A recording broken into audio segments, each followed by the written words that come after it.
vola faly miaraban'andriavana nahatratra izao andro alahady izao dia hideran'Andriamanitra ray isika, le tompontsika, le raintsika any an-danitra. Hoy soratra masina hoe indro izao maniraka anareo ho tahaka ny ondry eo ampovoan'ny ambodiny. Dia hidera sikariavana, hideran'Andriamanitra, fa Andriamanitra raintsika izy, raintsika any an-danitra, hidera sika. Dia rainay ianao Andriamanitra ndreto izay midera sy mankalaza anao noho ny amin'ny tenin' Jesosy Kristy izany mpianatra anay hoe antsoa izy hoe rainay any an-danitra. Dia indro miantso anao zahay, midera anao. Faly ihany koa izay ary misaotra anao ataonao hoe zanaka. Dia tena zany tokoa zahay, zanakao zahay ary rainay ianao any an-danitra. Misaotra anao ny amin'ny ampahafantaranao anay ny programanao, ny fikasanao sy ny sitraponao ho anay. Dia manaiky zahay Jesosy, manaiky an'izany fandaharanao zany. Ianao mandefa ambody, mandefa mpanenjika, fa mpiandry anay ianao. Dia rainay ianao fa mpiandry anay, mpiandry ny fanahinay.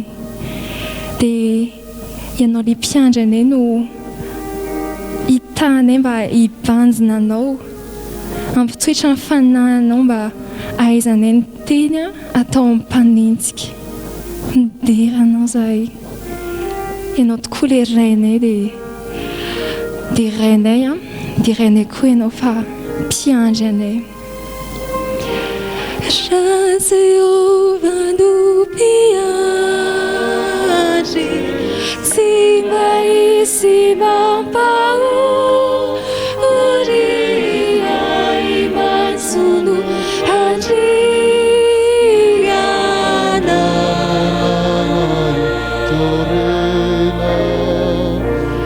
Ny fanahy velombelona initsiana iako, orina lamary nitondra ny lalan-tsamatra.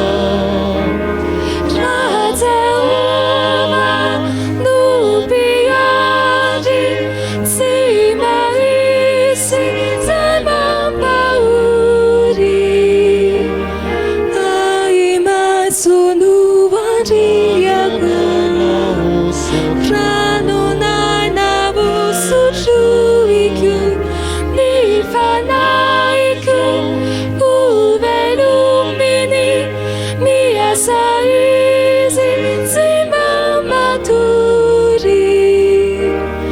Lalamary nitondra ny tsy ho voiko.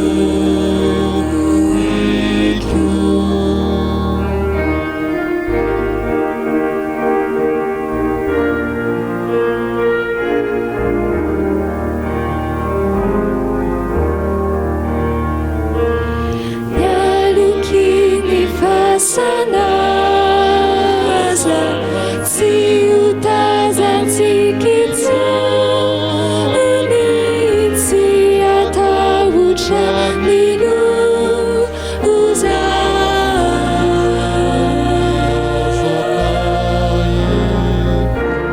Sorakazo nitondrany, tsy nitahiny any ambony,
tadiavana fa Jehova no mpiandry anao, ilay rainao any an-danitra.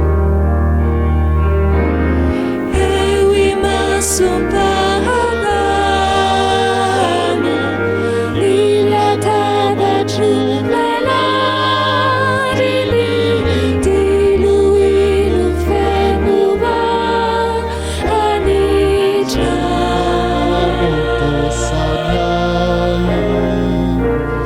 Safonono katately, ny kapopako nawary, ny fahasoavana no sisafakay.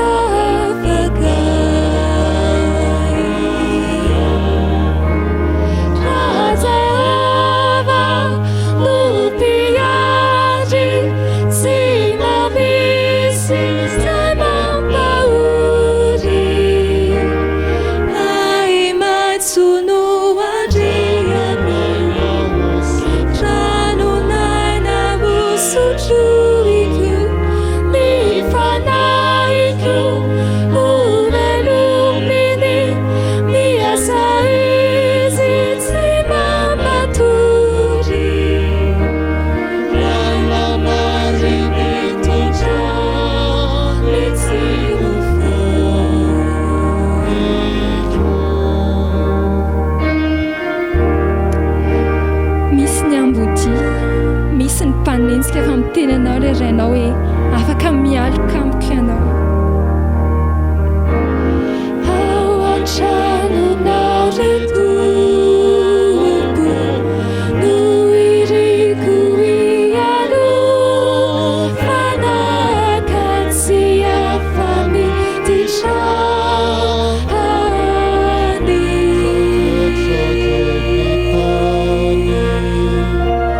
Raha ny fonao feno atra, dolana irako fana, ary ny andro mpifaly na tsy volany. Raha Jehova no mpiandry, tsy mahisy zay mampahory. Ay maitso no andriana, ranonaina vosotroiko, ny fanaiko ovelominy, miasa izy tsy mamatory. Lala mariny tondra ny tsirofaiko.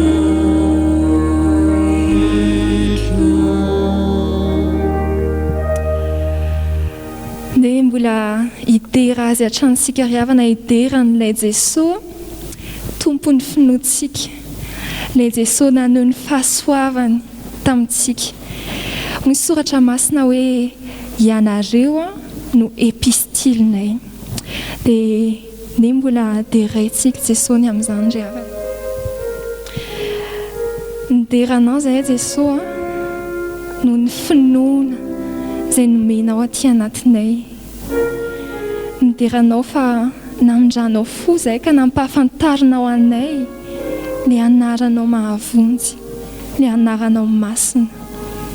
Dia mbola antsoinao zay ankehitriny ho epistilinao, mbola hiderana ianao ihany koa zany. Dia ka io zay mba ho zany tokoa Jesosy, ndreto zay tsirairay avy manantona anao, te ho epistilinao. Aoka ianao tokoa no hovakin'ny olona eo amin'ny fiainanay, ianao no hovakin'ny olona amin'ny fanaonay. Aoka ianao no hita rehefa manompo anao zahay. Izany no atakay aminao amin'izao maraina izao. Izany no ady varotray aminao. Dia aoka ny fanainao masina Jesosy, tena hoe anoratra isan'andro ny teninao aty anatin'ny fonay. Aoka ianao ho hita eo amin'ny fiainanay. Dia ka io mba ho marina aminay zany teny zany a ho marina aminay koa ny teninao rahatra izay hoe avy anareo izay notahin'ny raiko a mandova ny fanjakana izay efa voavoatra ao anareo a hatr'izay fanorenan'izao tontolo izao izany no atakay Jesosy a aoka ianao ho hita eo amin'ny fiainanay aoka ianao ho hita eo amin'ny fanomponay dia tena anana fahasambarana mandrakizay tokoa izay rahatr'izay miala ety rehefa vita ny asako ity ka ny fanahyko raisinary miara-mitoetra minaotompona no asamarako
Andriamanitra arainay io any an-danitra ianao kanefa manaiky antsoina hoe ray dia mideranao izay fa ianao ny mpiandry anay na dia eo aza ny mpanenjika eo ny ambodia dia momba anay ianao izany no iderahanay sy ankalazanay ianao dia tehirizo izay tsirairay avy tehirizo ny finoanay mba ho epistilinao tokoa izay indrindra amin'izao vanim-potoana izao dia aoka ianao ho hita eo amin'ny fiainanay, ho hita eo amin'ny fanomponay ho voninahitra ao zany a, dia ho fahasambaranay, santatra izay fahasambarana mandrakizay a efa homaninao anay, amin'ny anaranao Jesosy Kristy, amen.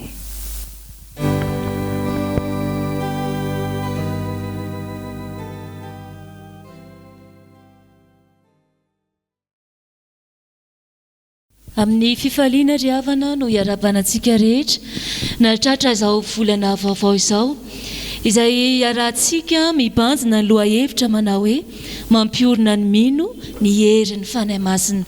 Andeha arsika ry havana itsangana ivety ny hira fanevan'ny jobily miverena amin'ny fitiavana voalohany.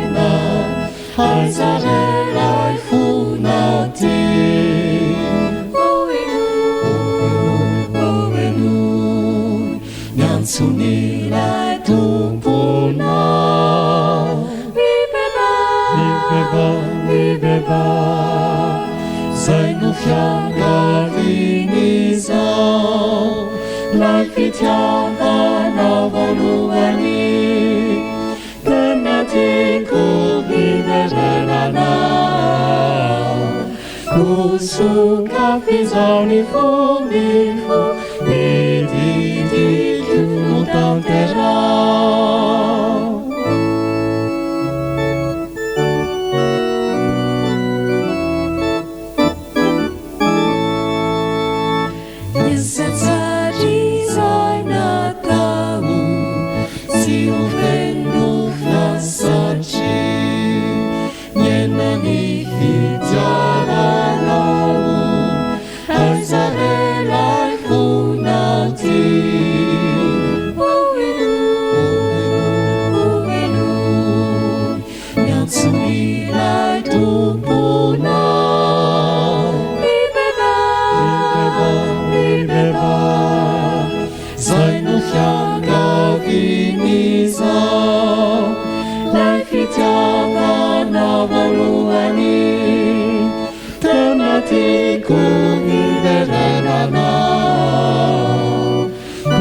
Suka fizaony fomifo, mididiko no tantera.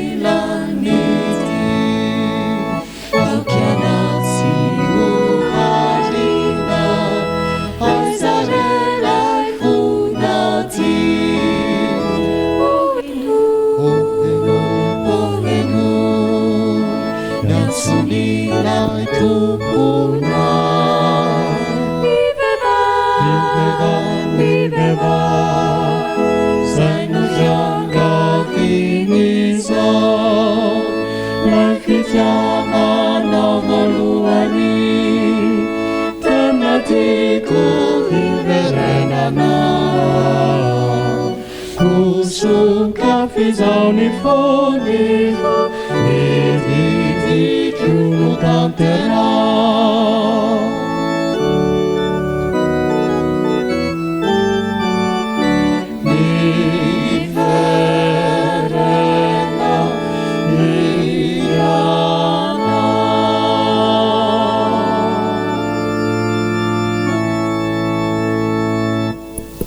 Ho an'izay rehetra malala an'Andriamanitra sady voantsoa masina, ho aminareo anie ny fahasoavana sy ny fiadanana avy amin'Andriamanitra ray sy Jesosy Kristy Tompontsika amen. Ho fisaorana sy ho fiderana ny anaran'Andriamanitra dia andeha iarahantsika mamaky ny salamo 500 ny andiny voalohany ka hatramin'ny 5. Aorian'izay dia arahantsika mivety ny hira raiky amin'ny 700 ny andiny rehetra. Andeha arisika riavana iaraka amin'ny mpanao salamo iderany tompo manao hoe miderahany Jehova miantsoa ny anarany atao fantatra any amin'ny firenena ny asany mirao azy mankalaza azy saintsaino ny fahagagana rehetra ataony atao voreharehanareo ny anarany masina aoka hifalo ny fony izay mitady an' Jehova mitadiavany Jehova sy ny heriny ka tsy sao mandrakariva ny tavany tsarovy ny asa mahagagana ataony dia ny fahagagany sy ny fitsarany vavany. Amen.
Sonu tu puna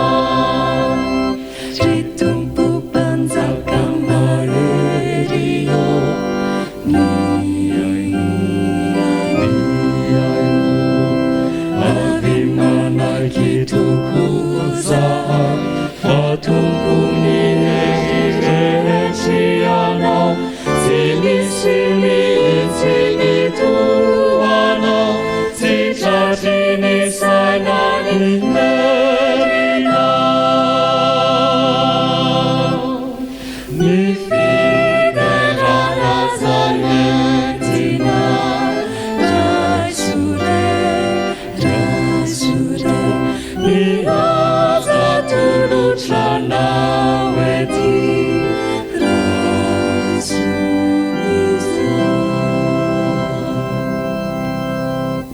Iaraka iombavaka sika ry havana. Ry Andriamanitra arainay eo. Omenay voninahitra miaraka amin'ny Jesosy Kristy zanakao sy ny fanahy masina ianao. Ianao lay mpandahatra ny fiainanay. Ianao lay nahary anay. Ary ianao lay tompony fiainana. Misaotra anao izay. Fa ny herinao no nanavaozanao izao rehetra izao. Ary misaotra ihany koa izahay noho ny amin'ny Jesosy Kristy lay avitra sy omenao anay mba hanafaka anay. Ary noho ny amin'ny dia misitraka famondram-po lehibe izay tsirairay avy reto. Misaotra ihany koa izahay noho ny amin'ny fanahy masina izay mandrakariva miasa ao anatinay, manavao ny fiainanay, eny maharo olona vaovao aty anatinay. Ry Andriamanitra arainay eo, indreto izay olona novonjenao ankehitriny. Mba raiso re ny saotra ny dera ny voninahitra izay entinay manantona anao eo anoloan'ny seza fiandriananao, fa mendrika anao izany. Tsisy tsara mihoatra anao, ary manaiky izay ny fahalebiazan'ny herinao no hikoizan'ny fahavalonay anao. Jesosy tomponay eo, isaoranay ianao noho ny asanao mahagaga teo amin'ny fiainanay tsirairay avy. Ankehitriny ary izay manantanteraka izao fanompony izao, entinay hanehoana fa velona ianao Andriamanitray, ary lehibe sy mahatalanjona ny voninahitrao. Koa ianao tompo malalo no irinay hanatrika anay isa-tokantrano mba azonay hery indray ary azonay mifikitra mandrakariva eo anatrianao. Amin'ny anaran'i Jesosy Kristy ilay tomponay, ilay mpanjaka ny mpanjaka, ilay be hery sy voninahitra no hanaovanay izany vavaka izany. Amen. Aritra itsangana isika, andeha ataontsika angatantsika ny fanahy masina ny hira 770 ny andiny voalohany.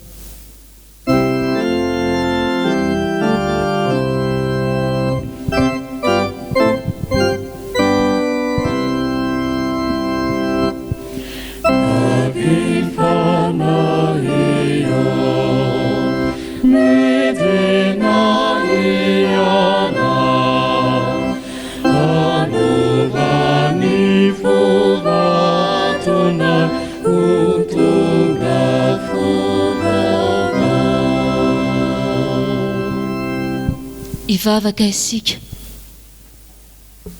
Misaotra Andriamanitra noho ny amin'ny fanahy masina izay fanomezan-dehibe nomenanay tsirairay avy. Fahasoavana tsy talany izany.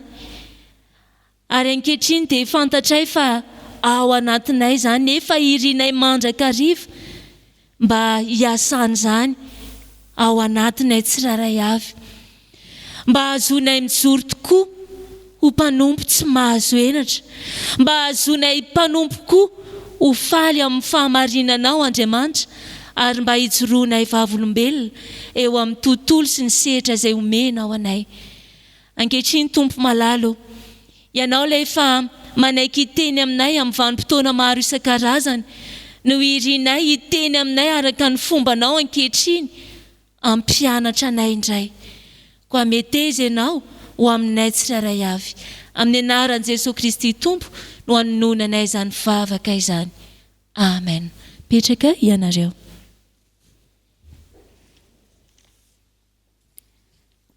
Iroso amin'ny famakiana ny soratra masina sika ry havana. Ny fanekena taloha hitantsika ao amin'ny boky ny Deutéronomie 5:30 ny andiny 5 ka hatramin'ny 7. Deutéronomie 5:30 ny andiny 5 ka hatramin'ny 7. Fanekena vaovao. Hitantsika ao amin'ny filazantsara ny Jesosy Kristy araka ny Matthieu 10 ny andiny 9 ka hatramin'ny 20. Matthieu 10 ny andiny 9 ka hatramin'ny 20. Ho faranana izany ao amin'ny epistily 2 ny Koritianina 7 ny andiny 1 ka hatramin'ny 1. Koritianina 2 ny andiny 1 ka hatramin'ny 1.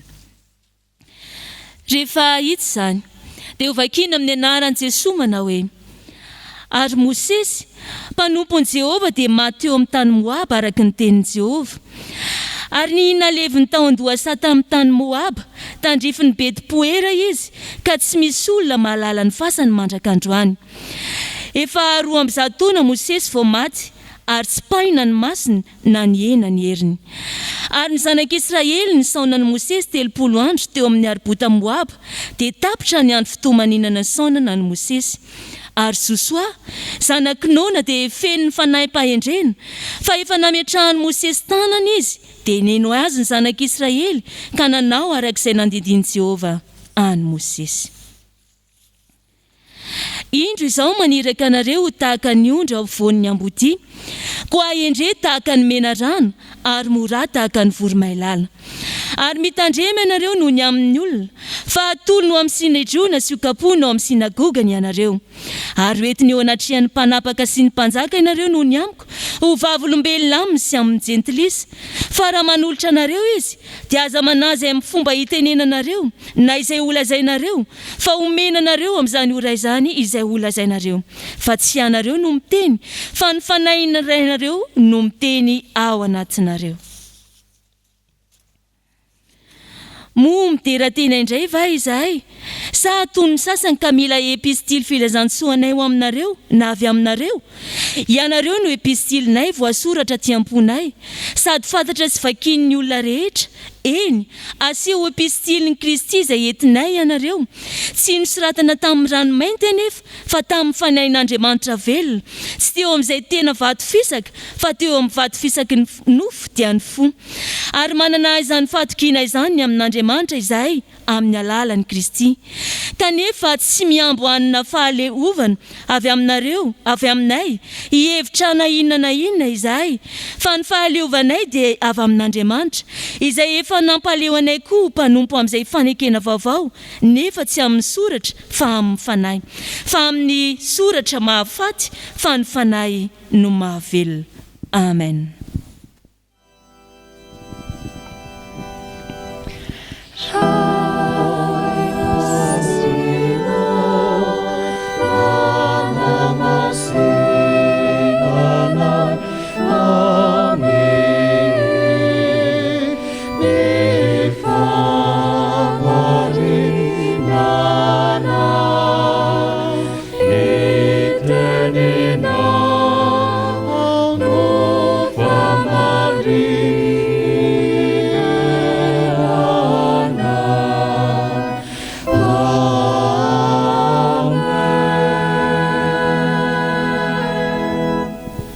Mialoha ny andraisantsika ny hafatra avy amin'ny tenin'Andriamanitra, dia andeha ataontsika ny hira 5:30 ny andininy 2.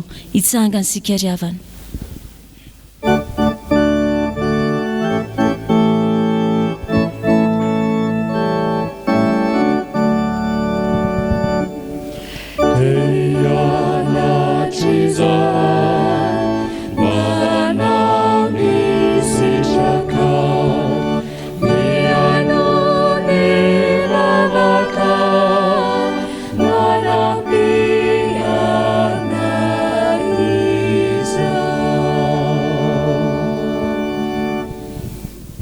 Petraka amin'ny fiangonana. Vavaka sika ry havana. Ndreto izay fiangonanao tompo malalo faly toetra ato tranonao amin'izao fotoana izao. Ary na izahay izay afaka mitoetra ato tranonao, na ny havanay izay any tokantranony noho ny vanim-potoana iainanay, dia tena miray saina, miray fo niteranao, mankalazanao ny fahasoavanao aminay, fa ny fahasoavanao matoy izao anay. Ary dia misaotra ny amin'ny fitiavanao anay, misaotra ny amin'ny fisasaranao ampianatra anay, ampianaro izay ray malalo ny amin'ny fanahy masina, ampianaro izay ny amin'ny fanahy masina. Ary araka ny programanao anay fiangonana amin'ity volan'ity, aoka ny herin'ny fanahy masina, aoka ny herin'ny fanahy masina ampiorina ny finoanay. Izany vavaka izany dia ataonay amin'ny anaran'i Jesosy. amen.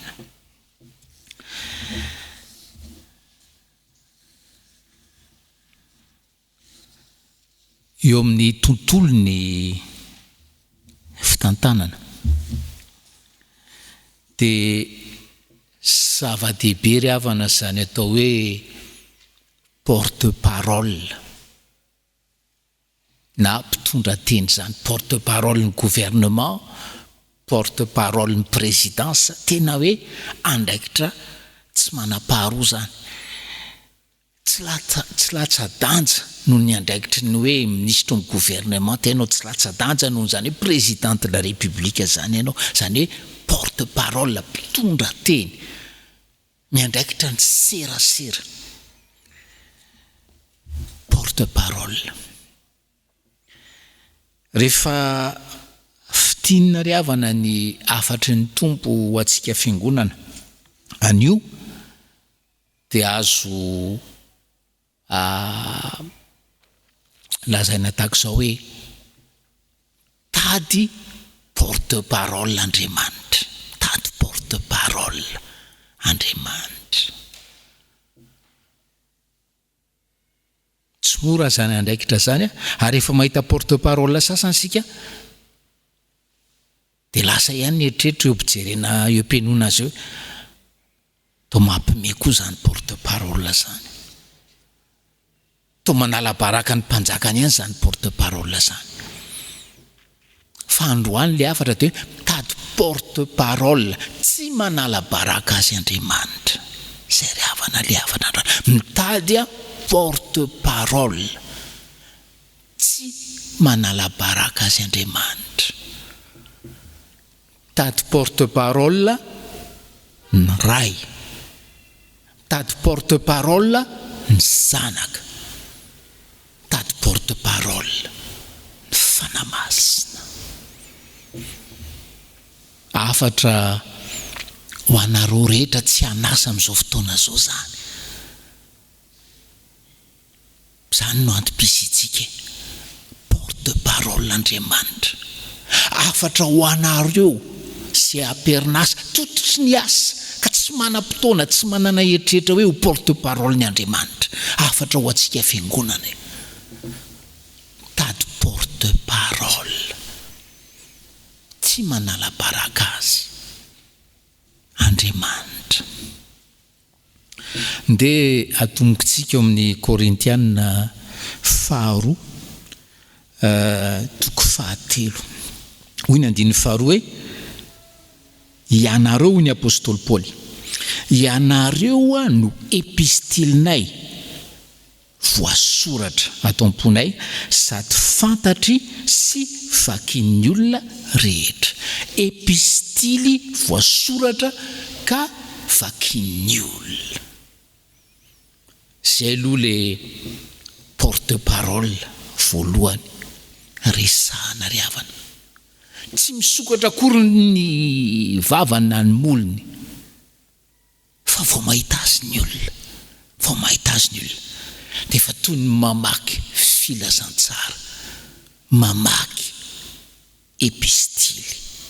Ary ny olona rehetra tsy ny mpino ihany, ny olona rehetra dia afaka mamaky an'izany epistily zany. Mitsatoka ato am-ponay pastera ry havana, le fanamarian'ny mpandinika manao hoe rehefa misy olom-baovao miditra amina fiangonana anankiray, ny roa apatelo ny fiangonana miditra amin'ny fiangonana mijery an'le pastera izy, ny roa apatelo mijery an'le pastera, mbola tsy mety tsy mitory-teny le pastera dia efa fantany hoe hiverina izy na tsy hiverina ao amin'ny fiangonana eo.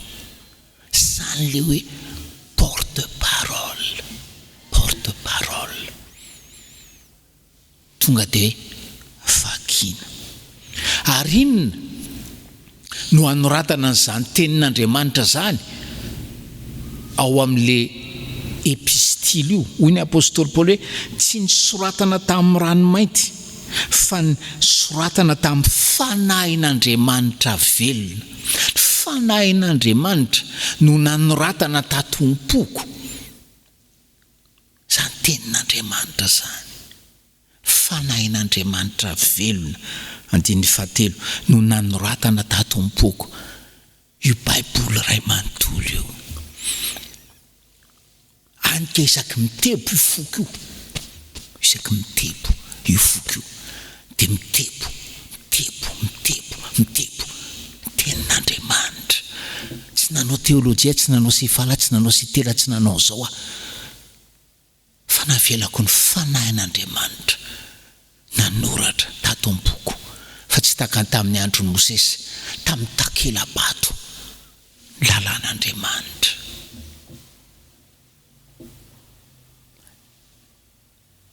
Le contexte ty Korintiana 2:7 ty dia hoe tao a Korinto misy docteur zany olona manapahizana fa hafahafa ny fampianarana na tsy izy ny fampianarana ary mba hoe hakana ny fony le fiangonana dia hoe tondra lettre de recommandation avy any naninany hoe zange ka tena izy ianona recommandé atary za tsy manana recommandation fa tsy ianareo ny apôstôly Paul nareo no epistilenay nareo no lettre de recommandation nay ry havanao rehefa mijery an'ity fiangonantsika ty ny olona rehefa mijery anareo epistily ny olona dia hoe misaotra an'Andriamanitra ve ny aminareo sy amin'ny pastero amin'ny fiangonanareo io ny aminareo aloha satria hoe voasoratry ny fanahy masina ao am-ponareo tenin'Andriamanitra lettre de recommandation venareo ho an'ny pasteranareo noho ny zavatra hitan'ny olona ao amin'ny fiainanareo.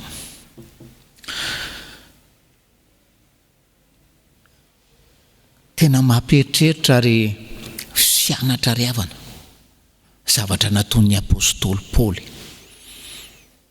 raha nitaizany reto Korintianina reto izy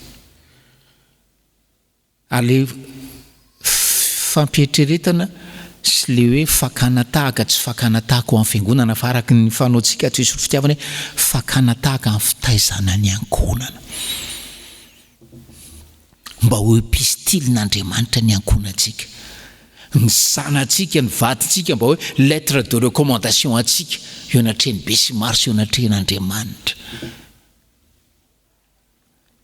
Inona ny tenen'ny apôstôly Paul eo amin'ny 2:7 fa tsy mba toy ny maro izay manatsatso ny tenin'Andriamanitra ahazom-bola izahay fa toy ny amin'ny fahadiovampo kosa dia avy amin'Andriamanitra sady eo anatren'Andriamanitra no itenenana eo amin'ny Kristy.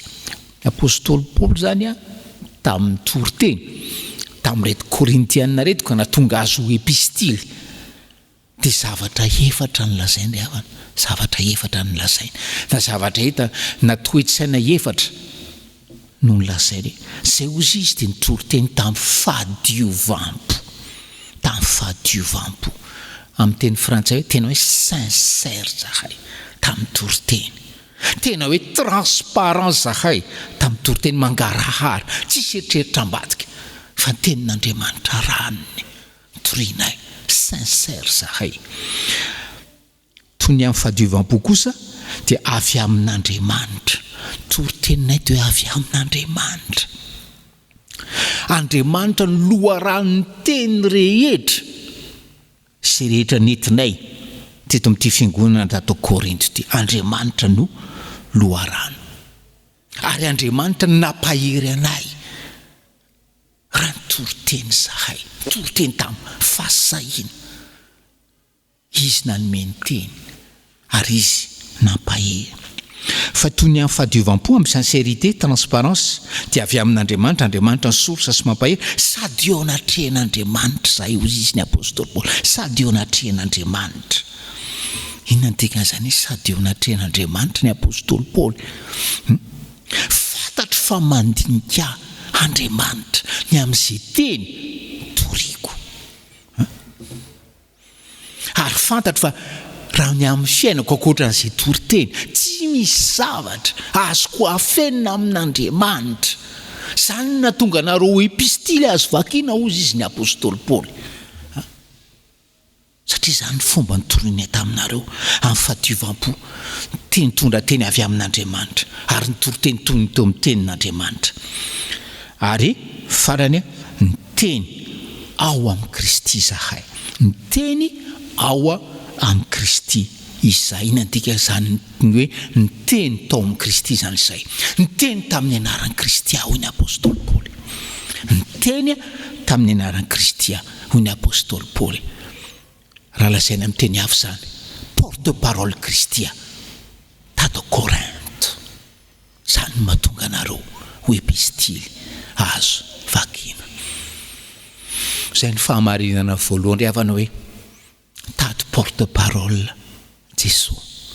Ary ianao zany raha mety ianao ary ho fampietreretana anao dia hoe inona no vakin'ny olona ao amin'ny fiainanao. So dia mena titre ianao amin'ny fiangonana misy ianao amin'ny orinasa, misy ianao eo amin'ny fanjakana hoe porte-parole.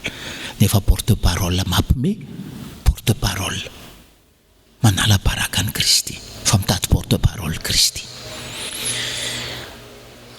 Raha jerena ny filazantsara Matthieu perikiopantsika androany dia eo indray ry havana dia hoe mitady porte-parole ny fanamasina. Mitady porte-parole ny fanamasina. Famarinana voalohany hoe mitady porte-parole Kristy. Famarinana faharoa hoe mitady porte-parole ny fanamasina. Iza no manana an'le profil ho porte-parole ny fanamasina. Fa voalaza teo amin'ny louange nanomboantsika an'izao Fanompoam-Pivavahana zao amin'ny 120 indro izaho maniraka anareo ho tahaka ny ondra eo ampovoan'ny ambodia, koa endre tahaka ny menarana ary mora tahaka ny voromailala. Ny olona endry tahaka ny menarana ary tsotra tahaka ny voromailala. Zany manana profil ho porte-parole ny fanamasina. Ny olona endry na fetsy tahaka ny menarana ary mora na tsotra tahaka ny voromailala. Efa voalaza tsara teo amin'ny louange teo ry havana hoe ary tsy mampino zany raha tsy manokatra baiboly ianao programan'Andriamanitra raintsika, programan'i Jesosy ho atsika fiangonana, ho atsika mpiangona, ho atsika mpianana. Dia io za maniraka anareo eo ampovoan'ny ambodia. Rehefa eo ampovoan'ny ambodia ianareo sao dia kitian'ny devolika hoe nidibingo ihany tsy nanira teny ianao fa ny tompo no naniraka anao eo ampovoan'ny ambodia. Ny ampovoan'ny ambodia dia ny sinadrona aty am-piangonana ianao ampovoan'ny ambodia. Ny ambodia dia ny mpanapaka sy ny mpanjaka. Eo amin'ny fiarahamonina tapahan'ny fanjakana ianao eo ampovoan'ny ambodia. Eo anivon'ny ankonanao ianao mbola eo anivon'ny ambodia. Ary ny tompo no maniraka anao eo ampovoan'ny ambodia ry havanao. Dia tenenina ianao hoe profil tedaviko hoy ny fanamasina, satria mitady porte-parole ny fanamasina. Profil tedaviko dia olona endrya na fetsya tahaka ny menarana na olona ary olona tsotra mora fanahy tahaka ny voromailala. Mora ampitenenana zany havana fa tena hoe sarotra iainana. Ahoana moa zany? Le ambodia ve ilaina zavainy? Ny ambodia dia karazana alika tena hoe vaventy.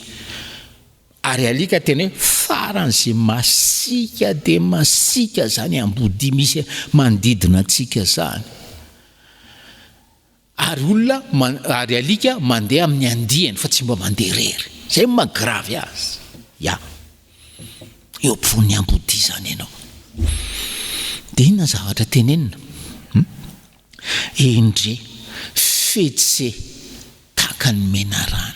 Mahafinaritra le tena mpandinika anankiray fetse tahaka ny menarana.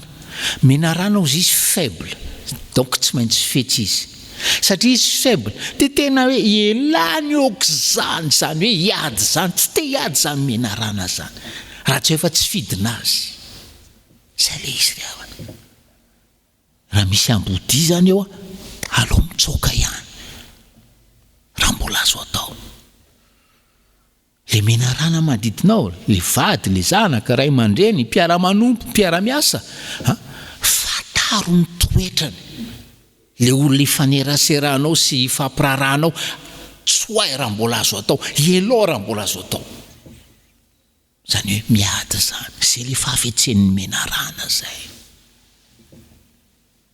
fa akory atao rehefa tsy maintsy atrikady toy izy tompo hoe eo amin'ny fanamasina fa tsy miteny fotsiny izy hoe fetse endre tahaka ny menarana ary mora ny profila tedavana tsy hoe olona fetsy fotsiny fa hoe fetse ary mora le hoe olona le hoe mora dia tena hoe olona tsotra zany ao ihany le hoe bonaika mora fitahana fa mila mianatra tsotra ianao ary ny tompo no mampianatra antsika an'izany raha fetsy fotsiny ianao raha efa rehefa elany ela dia lasa manompy any fahafetsen'ny devoly fa tsy maintsy fetsy ianao sady tsotra taka ny voromailala zay zavatra anankiroa zay no akamin'ny profily tediavin'ny tompo ry havana dia rehefa zay no hitany eo aminao dia manampy ianao izy hamboly an'izay toetra zay ary rehefa zay ny toetra ny hitanao aminao io ary ianao fa totsy fanenjena hoentina any amin'ny tribonaly eo le mpanenjika inona no lazainao aza manà hoy ny 9:7 aza manà ny amin'izay fomba itenenanao na zy olazainareo fomenanareo amin'izany oro izany zay olazainareo fa tsy anareo no miteny fa ny fanahy ny rainareo ny fanahy ny rainao ry havanao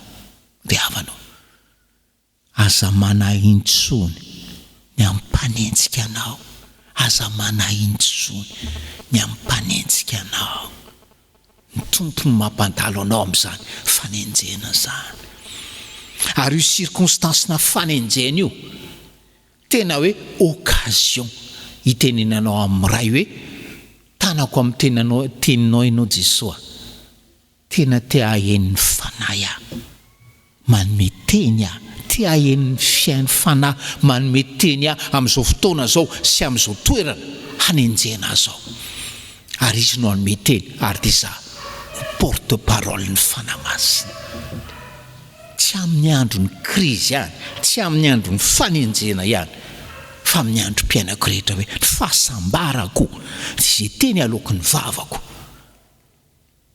dia tena hoe teny avy amin'ny fanamasina tsy hoe teny anakombona ny vava mpanenjika fotsiny fa tena hoe faly ahy za zao porte parole ny fanamasina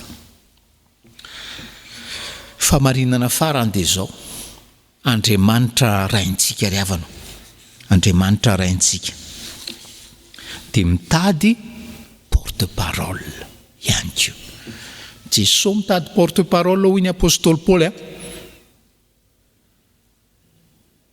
fanamasina mitady porte parole hozy Jesosy tao Matthieu tao Andriamanitra koa Andriamanitra raintsika mitady porte parole ao amin'ny Deutéronomie 4:7 miresaka any Mosesy ny soratra masina dia zao no ilazany soratra masina ny Mosesy eo amin'ny 9:10 zay tsy perikiopa fa juste après le perikiopa zay farany amin'ny 9:6 ary tsy nisy mpaminany intsony ny seho teo amin'ny Israely tahaka ny Mosesy zay fantatry Jehova ny fanatrika tsy nisy mpaminany intsony teo amin'ny Israely tahaka ny Mosesy zay fantatry Jehova ny fanatrika Mosesy zany ry havana eto ambara hoe lay lehilahy nanana fifanatrehana manokana tamin'i Jehova ary tsy nisy takazy intsony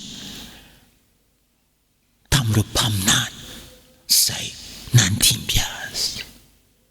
Ary io Mosesy io ry havana, io Mosesy io no hoe porte-parole Andriamanitra. Andriamanitra izay antsointsika hoe ray. Izany mahatonga itsika teny eto amin'ity fahamarinana fahatelo ity hoe porte-parole ny ray Mosesy. Porte-parole ny ray izy nanolorany ny didifolo tany Sinai. Fa porte-parole ny ray izy amin'ny akapomben-javatra satria fanatritava tamin'Andriamanitra hoy ny soratra masina toy ny sakaizan'Andriamanitra. Ka zay resany teo, zay resany tamin'izany tamin'Andriamanitra ray dia ny zaray tamin'ny fiangonana, zaray tamin'ny fiangonana. Izany ty Mosesy ty ry havanao, porte-parole ny ray. Ary inona fa hoe nahatonga ny vahoaka zanak'Israely ho tena tia aza satria hoe mamy miteny hoentin'ny Mosesy, fantany amin'ny Mosesy fanatrika amin'ny ray, tondra ny tenin'ny ray. Tena mamy hoditra tamin'ny vahoaka Mosesy. Ary rehefa maty izy, ozy izy le perikopantsika, rehefa maty izy ozy izy le Deutéronomie 34 izy ary nalevin'Andriamanitra tao andohasa tao amin'ny tany Moab, tandrifiny Bet-peora izy, ka tsy misy olona mahalala ny fasany mandrak'androany. Fantatr'Andriamanitra ny fitiavany zanak'Israely any Mosesy ry havanao. Ka rehefa maty Mosesy, Andriamanitra mihintsy any an-danitra sika antanitsika Andriamanitra, ahoana marina moa nandevenanao Mosesy, naneraka anjely hoe ianao sa izy. Fa ny zavatra lazain'ny soratra masina dia tsy misy olona mahalala ny fasana mandrak'androany. Maninona tsy misy olona mahalala ny fasana? Tsy tian'Andriamanitra hoe lieu de pèlerinage, tsy tian'Andriamanitra hoe idolatrien'ny zanak'Israely mosany Mosesy. Porte-parole n'Andriamanitra ray zany Mosesy ry havanao, porte-parole ny raintsika. Maro ny zavatra mety hoe atserovana ny Mosesy ry havana, raha tsy lazany hoe loza folo, raha hanafaka ny zanak'Israely Andriamanitra hoe ny raha ny sahona ny moka ny lalitra ny aretina ny vai ny avantra ny valala ny espito ny lamatoy ny Egyptiana ringana Mosesy daholo. Zany Mosesy nahita an'izany. Fa ny zava-dehibe amin'ny Mosesy dia zavatra roa eto am-pamaranana. Ny voalohany dia nilazaina teo hoe izy zay hoe ny fanatrika Jehova miteny ny fanatrika tamin'i Mosesy, Exodosy 3:32. Zay ny zavatra voalohany. Fa ny faharoa, ary tia tokony hapetrehitra antsika zay candidat porte-parole Jesosy, porte-parole ny fanamasina, porte-parole n'Andriamanitra ray, tena sarotiny amin'ny teniny Andriamanitra, sarotiny amin'ny teniny Andriamanitra ry havanao. Fantatrao hoe maninony Mosesy tsy nahavelan'Andriamanitra hiditra na dia hoe sakaizany ary, tsy nahavelan'Andriamanitra hiditra tany Kanana satria nandika ny teniny indray mandeha tao amin'ny soratra masina. Ao amin'ny Nomeri 2:20 no ahitana an'izany ry havana. Aninefitra moa zany ny tantara mitranga dia zanak'Israely ohatra antsika fiangonana mononmonina lava, jamais satisfait, fa mononmonina lava. Dia tamin'izay nangetaeta ny fiangonana dia niteny tamin'ny Mosesy Jehova, niteny tamin'ny Mosesy Jehova. Zay le maha-porte-parole ny Mosesy hoe Nomeri 20 hoe alao ny tena ka vorianao sy arena rahalahinao ny fiangonana ary eno kely tsara mitenena amin'ny vatolampy eo imasony dia ampiboiboika ny rano izy ary mitenena amin'ny vatolampy eo imasony, mitenena amin'ny vatolampy hoy Jehova, mitenena amin'ny vatolampy. Vorian'ny Mosesy sy Arona teo anoloan'ny vatolampy fiangonana dia hoy ny nomeri 20:20 hoe ary Mosesy dia nanainga ny tanany ka nikapoka ny vatolampy indroa tamin'ny teny dia niboboika be dehibe ny rano. Tena tezitra Jehova naboboboka rano izy, okey, fa tena tezitra izy, tena tezitra izy.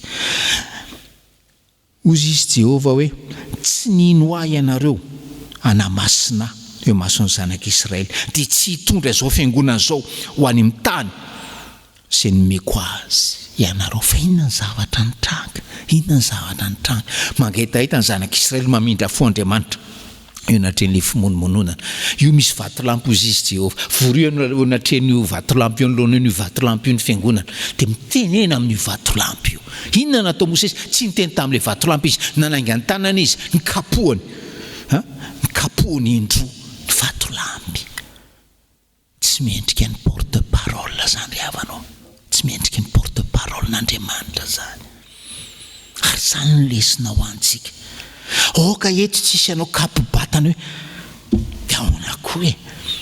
Vahoaka nge nangata eto e. Malemy izy e.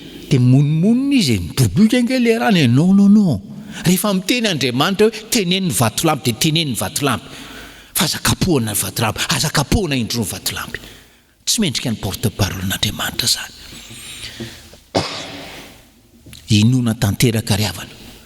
Fa raha ny soratra masina ny jerena namindra fo tamin'ny Mosesy Andriamanitra ary miandry antsika any an-danitra Mosesy ankehitriny. Fa ho antsika misy lesona zany zay teo porte-parole ry havana. Okenao porte-parole modely amin'ny fakatoavana tenin'Andriamanitra. Tsy enao indray ny teny aza dia fanatika ohatran'izany, aza dia terisaina ohatran'izany, dinona koa mahasamihafa an'izany. Oka tsy ho izah, oka tsy hanao zany ry havanao. Fa ny firariana ho antsika dia porte-parole tena hoe mankalaza ny voninahitry ny tompontsika. Porte-parole n'Andriamanitra ray, porte-parole ny Jesosy zanaka, porte-parole ny fanamasina. Ka rehefa vita ny asantsika ety na afaka adinray azy dia mamantanary ho aminareo fahasoavan'ny tompo. Amen.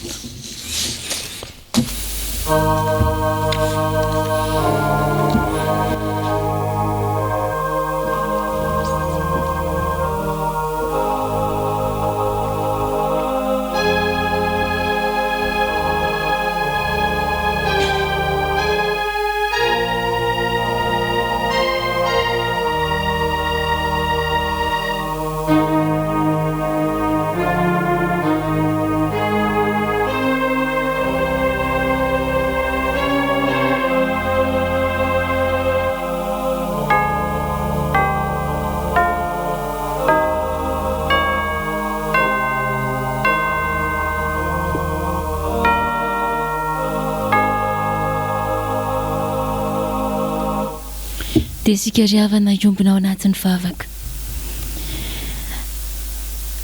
Indre izany fifalianay Andriamanitra, fa nisan'izay mbola itenenanao sy resahanao izahay, ary anisan'izay mbola ametrahanao fitokisana ka manaiky ianao hiresaka aminay, angataka zavatra aminay amin'ny alalan'izao afatra avy amin'ny teninao izao. Misaotra anao izay satria tsy saronay aty anatinay aty, fa mamelona ny fiantsoana izay efa niantsonao anay ianao. Ary androany dia apatsiahivinao izay ary antsonao porte-parole anao.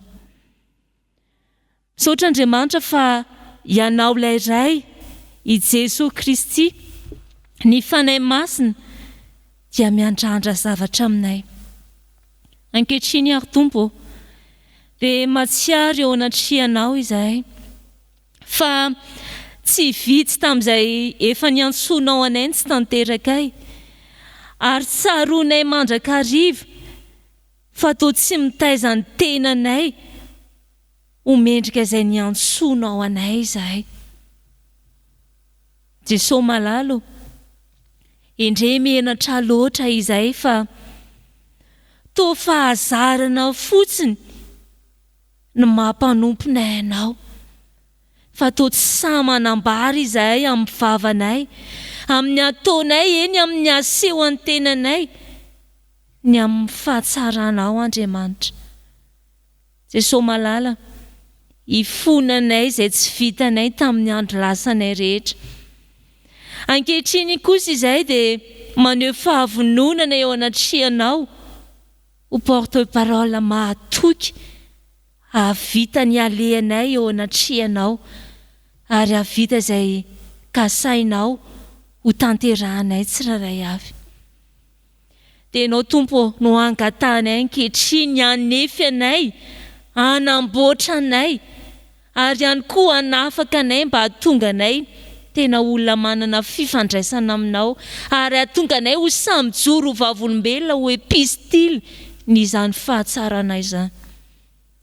Dia indreto izay Tompo, raiso ny fahavononanay hanompo anao ary tianay izay mba ho raisinao ihany koa ny fibebahana izay ataonay. Tompo malalo, avaozo ny fomba fanomponay, avaozo ny fonay ary mibebaka eo anatrehanao izay tsy andro intsony fa tena iseho izay ho mpanomponao amin'ny hoavinay rehetra eny izao ankehitriny izao. Dia ianao ilay Tompo tsara no irinay hanadio anay, hanafaka anay ao anatin'ny geja rehetra mba hahatonga anay tena ifandray tanteraka aminao Andriamanitra, ka tsisy hevitra tsony hampisaraka anay aminao ary tsisy toetra tsony hahatonga anay ho menatra izany fitondranay ny anaranao izany amin'ny maha-kristianina anay. Koa raiso Tompo ny vavaka izay entinay manantona anao indray ankehitriny, fa te hiavao izay ny amin'ny fanomponay. Amin'ny anaran'i Jesosy Kristy Tompo, ilay nandatsaka andrano anay sy mitondra fanavotana lehibe no anaovanay izany vavaka izany. Amen. Tsangana riavana andeha ho raisitsika ny teny soa famelan-keloka izay omen'ny Tompo antsika. Fa hoy ny soratra masina, omeko fo vaovao sy fanahy vaovao ianareo, ary ny fanahiko no ataoko ao anatinareo. Ary ny fanahin'Andriamanitra izay nanangana an'i Jesosy tamin'ny maty no mitoetra ao anatinareo, dia izay nanangana an'i Kristy Jesosy tamin'ny maty no amelona ny tenanareo mety maty amin'ny fanahinareo. Mety aho madiova ianao, ary amin'izao sisa izao aza manota intsony. Amen. Ambara amin'ny anaran'i Jesosy Kristy Tompo ary havana, fa voavela ny elokao noho ny anarany masina miderany Tomponao. Sambatra ny olona izay, voavela ny elony, sy voasalona ny fahotany.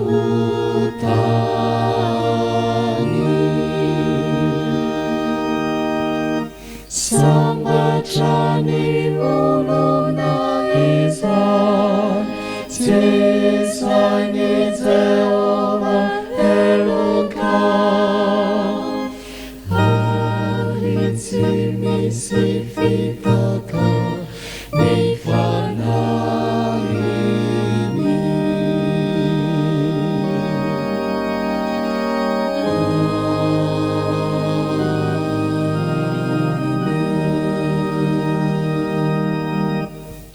Aokarisika hiaraka anaiky sy hanambara ny fanekemponana kristianina, hiarahantsika amin'ny fiangonana manerana izao tontolo izao.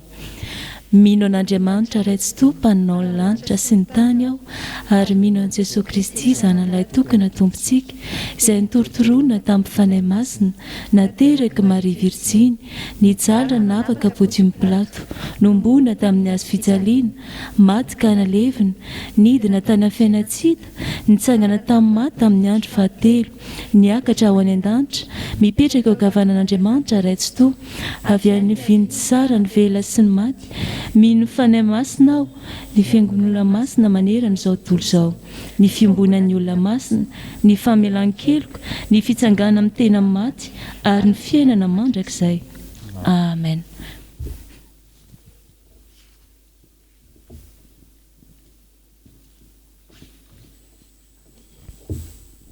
Sotran'Andriamanitra isika ry havana ny amin'ny azaontsika mamarana zao Fanompoam-Pivavahana zao a ny 741 ny andiny voalohany Jehova Tompo ataontsika mialohan'ny afatra sy ny tsodrano ary ny andiny faefatra aorin'ny tsodrano.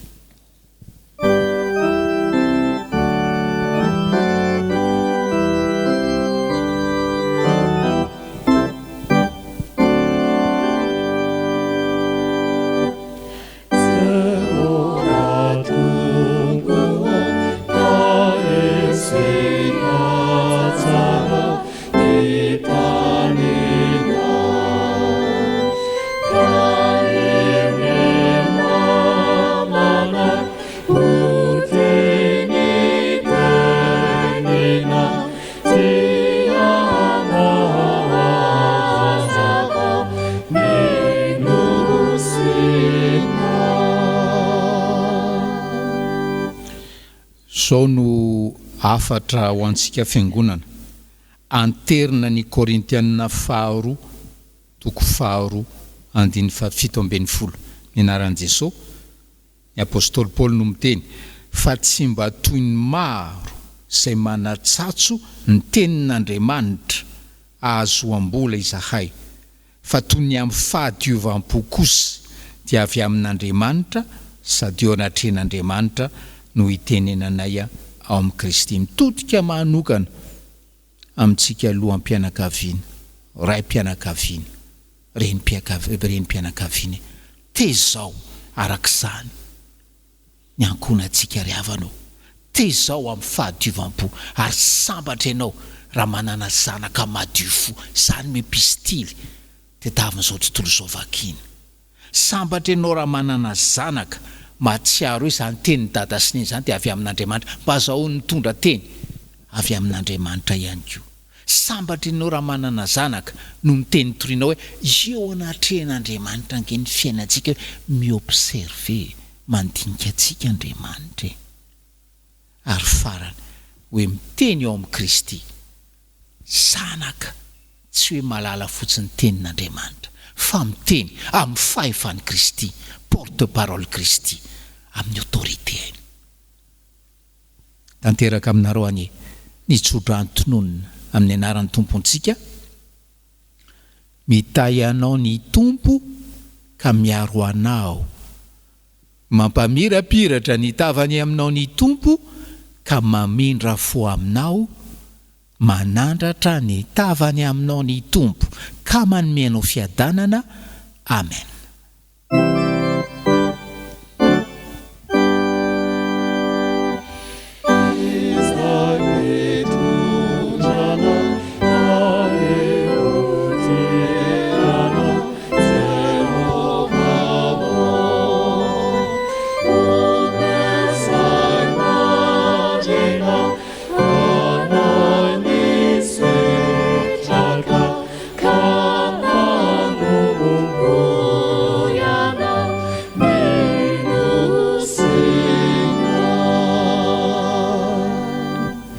Petraka ny fiangonana vavaka mangisika mbola misaotra an'Andriamanitra ry havanao no ny fitiavany antsika sy ny teniny nomeny antsika.